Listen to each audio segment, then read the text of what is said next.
This presentation is going to be on inverted dark theory. So first, it's appropriate to say something on what theory is. I had a slight temptation to say what theory is in general, but that just shows that old thinking can still attack us. Let's assume that if we spoke about theory in general, then we would be have to come up with the Vorstellung or silence at the center of our breathing, which would then have to always stand over and guide us when we're talking about theory. But rather, I just want to I only speak more in the, as it were, in the vernacular. We don't necessarily, out of the vernacular, it does happen again and again unless we notice it, that the notion of theory can then be split off into the that which is merely cited and has no part in the empirical and the eidos. This seems to happen again and again if we don't set ourselves against it and make sure not to do it. So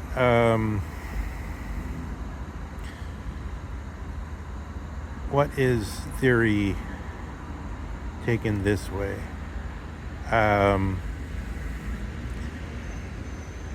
Let's look at it through the subject matter itself of inverted dark theory. So the subject matter of itself of inverted dark theory, we will first connect to Heidegger's reading of the ELF 11, number 11,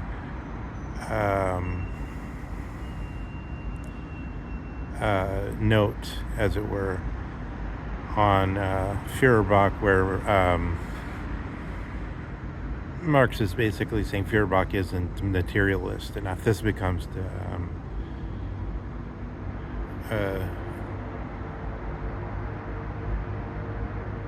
almost the essence of materialism after this, is in that one is constantly claiming to be more materialist than thou, although obviously something has been missed somehow. Zizek has one form of materialism in connection to an inverted Hegel, but the currently living Zizek is not taken seriously. Only the Zizek of a certain period of his output, which has some institutions with his name over it that study his works, is taken seriously.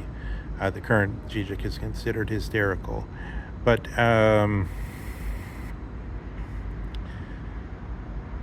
yeah, then we could ask, like, is the current Zizek somehow less materialist than the proper than the Zizek that's more favored by the Academy, or what's going on there in terms of the level of being hardcore in materialism? But this seems to partially have a sort of a orientation, a cosmos, if you like, that we could date right at the time of the Marx thesis coming into prominence, let's say. Maybe not when it was written, but when it somehow came into prominence, and then people like Heidegger felt it something that they would like to respond to.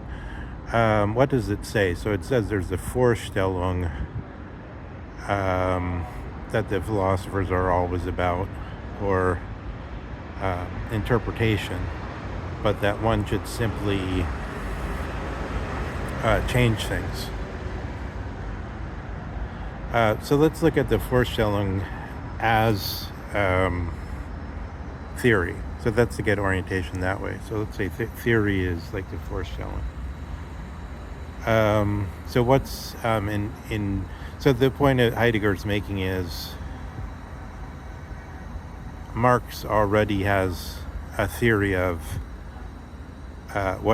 what's going on, a Vorstellung that guides him in all his investigations. Let's see more what a theory or a Vorstellung is by presenting so we're taking Heidegger's cognizance that it's insufficient to merely go back and forth between these two terms, as Hegel did, as Marx did, between the Vorstellung and the changing things, or the mere nominalism, as Dugan may put it. But that we have to try to escape from out of this, that loose these chains. So let's look at first let me give the most easily intelligible version of the inverted dark theory. So the most easily intelligible version of it is that it means simply a form of reactionary MAGAism or Trumpism, better Trumpism, which has its, just as the moment when Abraham heard this efficacious speech from Yahweh, or Abram, who hadn't yet become Abraham. Abram heard this efficacious speech from Yahweh whereby they entered a covenant, and moral and the moral Hebrews became possible, which is supposed to be at the beginning of the Hebrew time. It's like 3,700 something years ago.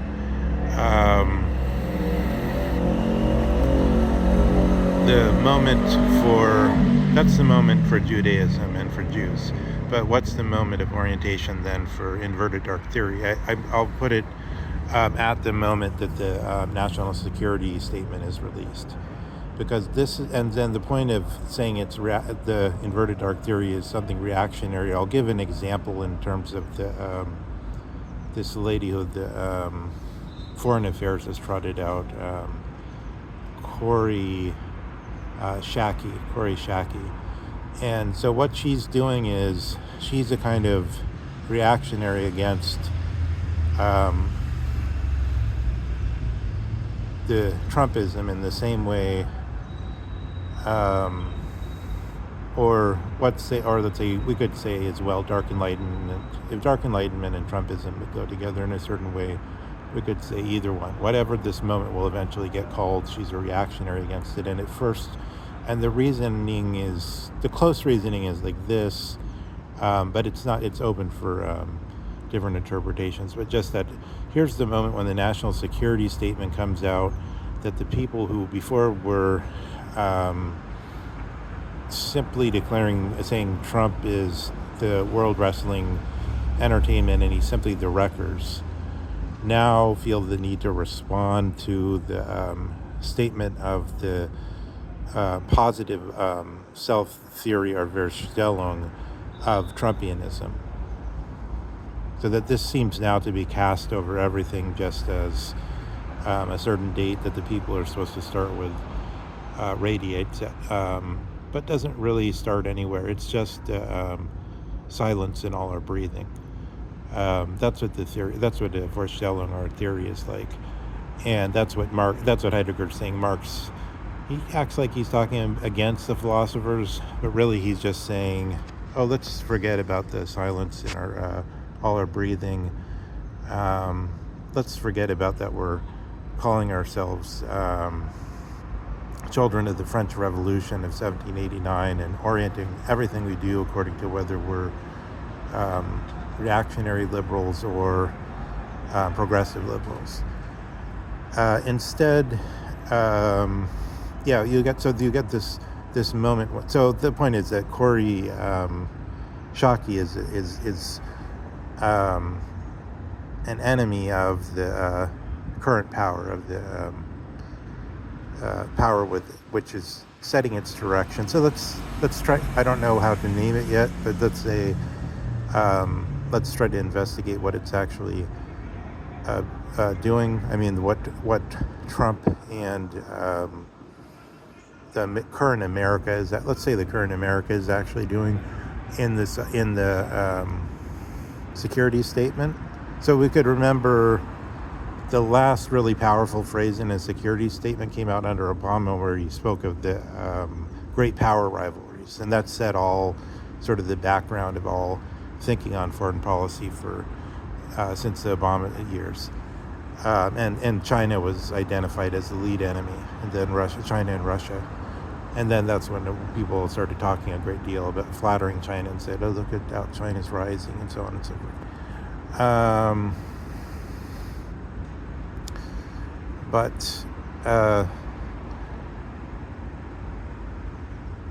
What is it positively saying? So according to Kori Schake, what she's saying is everyone who was our adversary,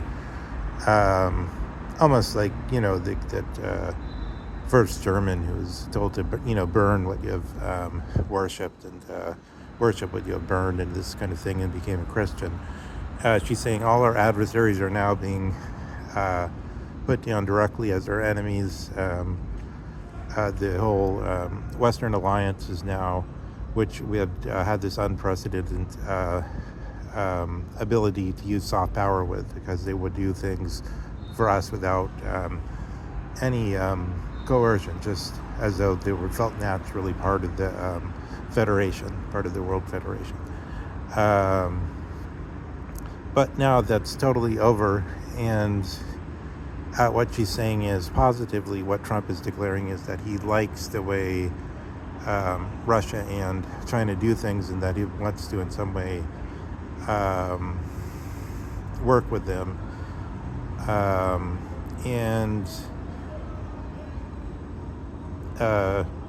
she says also, it's interesting that she also, well, let's start with that. Okay, so she's giving kind of a positive statement of what she thinks Trump is up to, and now, but here's the point of the inverted dark theory. Suddenly, there's a whole space which we should draw our attention to, where a response is coming that what didn't have to exist before, where suddenly there's certain theoretical statements, so we'll get to more of them in a moment, that are now, people feel the need, rather than to just ridicule, to give a definite response and refutation to, from the point of view of the people who were the biggest supporters of the Western Alliance. Actually, I haven't looked at it yet, so that's that would be the next thing in order to see John Bolton's response to the national security statement. But just exactly to these kind of people that were the most staunch supporters of the Western Alliance and the old order, or most, who were the ones, and Stephen Kagan, or similar sort of Hoover Institute type of dinosaurs, if you like. So the inverted dark theory means now we're approaching this sort of field where people like Kori Schake are responding to Trump as a Vorstellung, but we're not naively, like Hegel, as assuming the Vorstellung is the truth, but rather we're from the Heideggerian, we're informed in the way Heidegger is. So what that means is that we've challenged within ourselves that we should have ever begun this discussion of a split on the one and the many, or the Vorstellung and the multiple causes. We're questioning this, and then we're using Heidegger's phenomenology of being and all Heidegger's powers of investigation to halt us from falling back into it.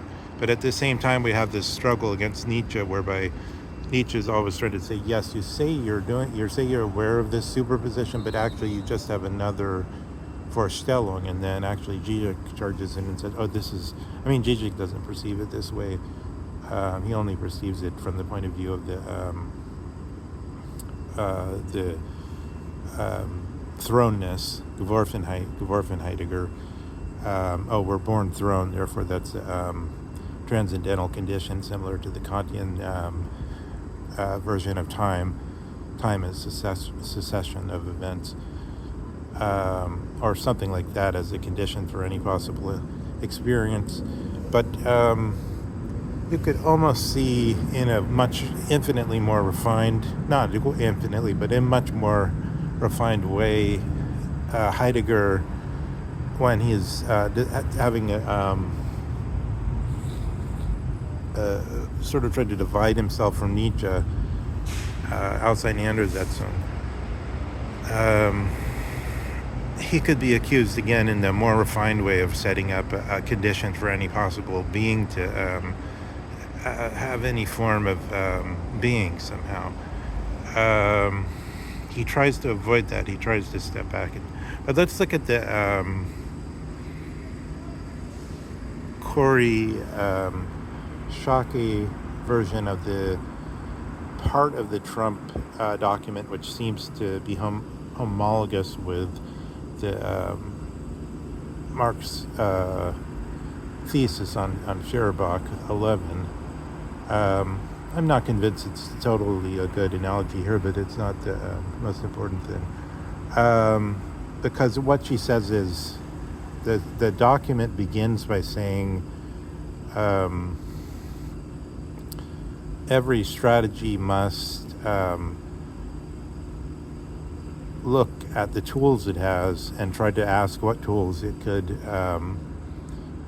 fabricate in order to carry out that strategy as a beginning condition for a concrete strategy rather than just wishing or whatever.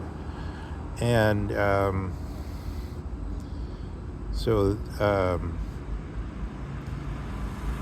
Schake interprets this by saying, one, Trump is a solipsist. He's thrown himself. He's not a strategist, but a solipsist. And the way it works is that he skips the first step. He skips the Vorstellung. She doesn't say Vorstellung, but rather what she says is he skips the analysis of the environment. She says first one must have an analysis of the environment, then one can ask about one's will or disposition towards certain actions and whether one has the equipment to carry it off. So I find that in a way it fits Trump, right? Because Trump is sort of, yes, in a certain way, Hercules was always considered somewhat clever, but I'd say whatever Trump's personality type is, it has a large, just as Robert De Niro has the same trait, and it's always shows itself in being sort of strong in sort of in the projected world, but weak inwardly. Sort of De Niro is very squishy, soft inwardly, but he can put on a very strong show. The Hercules type is always like that. Trump is at a larger scale than De Niro. And the full Hercules type would be at the fullest scale of that type. But isn't it that there's something about the Hercules type that exactly they refuse Vorstellung as much as is possible. They're blind. They go into the blindness. So that's what Zizek is. Zizek is somewhat part of the group like that too, I think. He's almost like not a human being. He has no inner life. But it's, I guess if you put it in, if you put it in the terms of Jung, then there would be something that was homologous to the intuition type or the sensation type. Let's say better the sensation type. I think Trump is more like a sensation type, but an irrational type. If you had a type that's a so-called irrational type in the Jungian system, then what corresponds to that in the type of statement that they would have people put out as their strategy statement? It would be a statement that would be missing a Vorstellung. So, all right, to conclude, I think that in noticing this sort of breath or this sort of emptiness in our breathing of the moment when the Vorstellung or theoretical reaction to the Trump and to the whole Trumpian moment is starting, because in other words that the response is now suddenly felt existentially to be needed because it's felt to be something actually has happened. That's something we could notice, and then we could intervene in it, and also we could see it immediately. We could already see it from sort of